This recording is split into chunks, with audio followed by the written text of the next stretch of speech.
Snehalaya silks. இங்கு ஒவ்வொரு புடவையும் ஸ்னேஹா தேர்ந்தெடுத்தது உங்களுக்காக.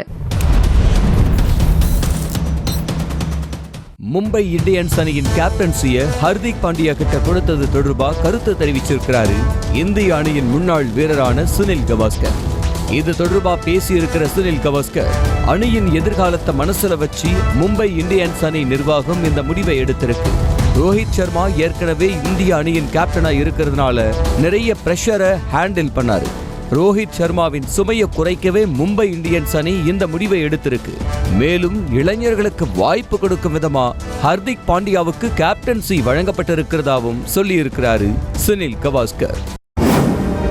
சிறப்பான டிஃபென்ஸ் ஆட்டத்துக்கு சொந்தக்காரரான புஜாரா டெஸ்ட் கிரிக்கெட்ல விளையாடுறது தொடர்பா பேசியிருக்காரு.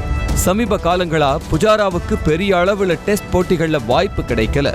இந்நிலையில எப்போ இந்திய அணிக்கு விளையாட வாய்ப்பு கிடைச்சாலோ நான் பேஷனோடையும் அதே ஆர்வத்தோடையும் விளையாடுவேன்னு சொல்லி இருக்காரு.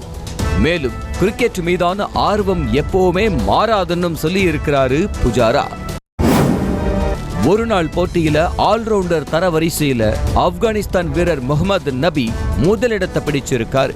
வங்கதேச வீரர் ஷகீல் அல் ஹசன் தொடர்ந்து முதலிடத்துல இருந்துட்டு வந்த நிலையில இலங்கையுடனான ஒரு நாள் தொடர்ல சதம் அடித்தும் பந்து வீச்சிலையும் அசத்திய நபி ஆல்ரவுண்டர் தரவரிசையில முதலிடத்தை பிடிச்சிருக்காரு.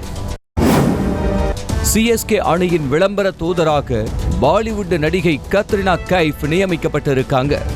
ஏற்கனவே சிஎஸ்கேவோட விளம்பர தூதராக நடிகர் விஜய், நடிகை நயன்தாராவெல்லாம் சில சீசன்கள் இருந்த நிலையில இப்ப பாலிவுட் நடிகை கத்ரினா கைஃப் ஒப்பந்தம் செஞ்சிருக்காங்க சிஎஸ்கே.